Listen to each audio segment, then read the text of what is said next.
बहुत समय पहले की बात है। एक गांव में धर्म उपदेश के लिए लगे हुए शिविर में भगवान गौतम बुद्ध पहुँचे। गांव के लोग अपनी समस्याएं लेकर उनके पास जाते और भगवान गौतम बुद्ध से समाधान प्राप्त कर नई ऊर्जा के साथ लौटते। गांव के बाहर एक गरीब राह में बैठा बुद्ध के पास आते जाते लोगों को निहारता रहता। उसने देखा दुखी चेहरा लिए भारी कदमों से लोग भगवान गौतम बुद्ध के शिविर में जाते और नई ऊर्जा के साथ चेहरे पर खुशी व आनंद लिए वापस लौटते। गरीब ने सोचा, क्यों ना मैं भी भगवान के पास अपनी समस्या लेकर जाऊं। यह सोचकर हिम्मत करके वह भी शिविर की ओर चल देता है। शिविर में एक व्यक्ति को प्रवेश मिलता है, इसलिए वह भी अपनी बारी की प्रतीक्षा करने लगा।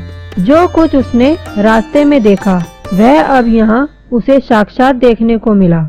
लोग एक एक कर अपनी समस्या बता रहे थे। भगवान गौतम बुद्ध चुपचाप शांति से सबकी समस्या सुनते और जवाब देते।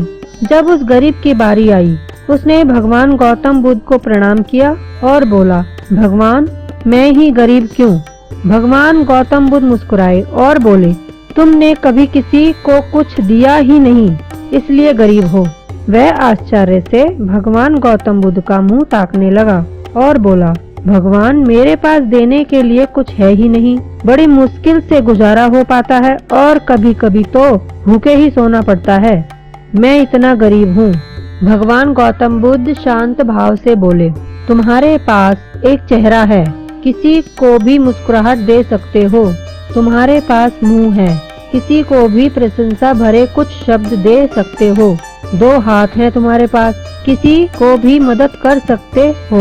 दरअसल जिसके पास ये 3 चीजें हैं वह भला कैसे गरीब हो सकता है। गरीब का भाव मन से होता है। मन से वह भ्रम निकाल दो, लोगों को देते जाओ, गरीबी अपने आप दूर हो जाएगी।